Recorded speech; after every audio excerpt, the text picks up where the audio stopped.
தமிழ்நாட்டில் செங்கல்பட்டு மாவட்டத்தில் இருக்கக்கூடிய பரனூர் சுங்கச்சாவடி 2019ஆம் ஆண்டு காலாவதியான சுங்கச்சாவடியாக அறிவிக்கப்பட்டிருக்கிறது. இதை ஏதோ சாமானிய மக்களோ இருக்கக்கூடிய பொதுமக்களோ கொடுத்த அறிக்கை அல்ல. CAG, controller and auditor general, இந்திய ஒன்றியத்தினுடைய தலைமை கணக்காயரனுடைய அறிக்கை வெளியாகியுள்ளது. ஏறத்தாழ 5 ஆண்டுகள் கடந்த நிலையில் தற்பொழுது வரை இந்த சுங்கச்சாவடி அகற்றப்படவில்லை. காலாவதியான சுங்கச்சாவடி என்றால் அது அகற்றப்பட வேண்டும், அல்லது அந்த சாலைகள் பராமரிப்புக்காக மட்டும் 40% கட்டணம் மட்டுமே வசூல் செய்ய வேண்டும் என்பது தேசிய நெடுஞ்சாலை ஆணையத்தினுடைய விதி.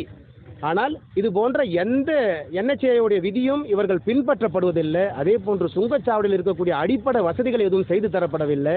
ஆனால் இந்த பரனூர் சுங்கச்சாவடி முழு வீச்சோடு செயல்பட்டு கொண்டிருக்கிறது. இன்று வரை முழு கட்டணம் வசூல் செய்து கொண்டிருக்கிறார்கள். அது மட்டுமல்லாது ஆண்டிற்கு 2 முறை கட்டண உயர்வு ஏற்படும் பொழுதெல்லாம் இவர்கள் கட்டணம் உயர்த்துகிறார்கள். இதை பற்றியெல்லாம் கேட்பதற்கு நாதி இல்லாத நிலையில் இருக்கிறது. தமிழக சட்டமன்றத்தில் ஏறத்தாழ 36 சுங்கச்சாவடிகள் தமிழ்நாட்டில் காலாவதியான சுங்கச்சாவடிகள் என்று தீர்மானம் நிறைவேற்றப்பட்டு அது ஒன்றிய அரசுடைய கவனத்திற்கு கொண்டு செல்லப்பட்டும் கூட இந்நாள் வரையில் எந்த காலாவதியான சுங்கச்சாவடிகளும் அகற்றப்படவில்லை. அதே போன்று பரனூர் சுங்கச்சாவடிகளில் அந்த சாலை எப்பொழுதுமே அவர்கள் பராமரிக்கப்படலை. தேசிய நெடுஞ்சாலையில் பரனூர் சுங்கச்சாவடியின் எல்லைக்கு உட்பட்ட பகுதிகளில் இரவு நேரங்களில் தேசிய நெடுஞ்சாலையில் மின்விளக்குகள் எரிவதில்லை. மக்கள் தாண்டக்கூடிய அந்த சந்திப்புகளில் சிக்னல் அமைக்கப்படவில்லை. போதிய போக்குவரத்து காவல்துறை இல்லை. ஆகவே செங்கல்பட்டு மாவட்டத்தில் ஏறத்தாழ 90 நாட்களில் மட்டும் 612 சாலை விபத்துகள் நடந்திருக்கிறது. அதில் 155 பேர் உயிரிழந்திருக்கிறார்கள் என்ற செய்தி பெரும் அதிர்ச்சியை ஏற்படுத்தக்கூடிய வகையில் அமைந்திருக்கிறது.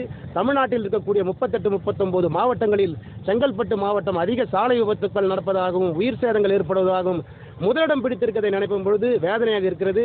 ஆகவே சிங்கப்பெருமாள் கோயில் ஊராட்சியில் வசிக்கக்கூடிய நான் இன்று நடைபெற்றிருக்கக்கூடிய தமிழ்நாடு முழுவதும் அந்தந்த மாவட்ட தலைநகரில் நடக்கக்கூடிய ஜமாபந்தி நிகழ்ச்சியிலே பங்கேற்று மாவட்ட ஆட்சியரை சந்தித்து 2019ஆம் ஆண்டே காலாவதியான பரனூர் சுங்கச்சாவடி அகற்றப்பட வேண்டும் என்பதை அவருக்கு எடுத்துரைத்து இதை கண்டித்து இந்த 5 ஆண்டுகளில் பல்வேறு கட்ட போராட்டங்களை மக்களை திரட்டி நடத்தியும் இந்நாள் வரையில் எந்த முன்னேற்றமும் ஏற்படவில்லை.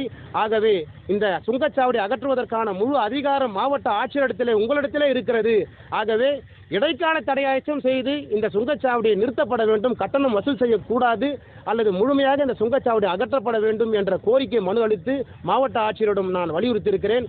வெகு விரைவில் நடவடிக்கை எடுக்கப்படும், பரனூர் சுங்கச்சாவடி அகற்றப்படும் என்று ஒப்புதல் அளித்திருக்கிறார். அந்த நம்பிக்கையோடு நாங்கள் வீடு திரும்புகிறோம். நன்றி.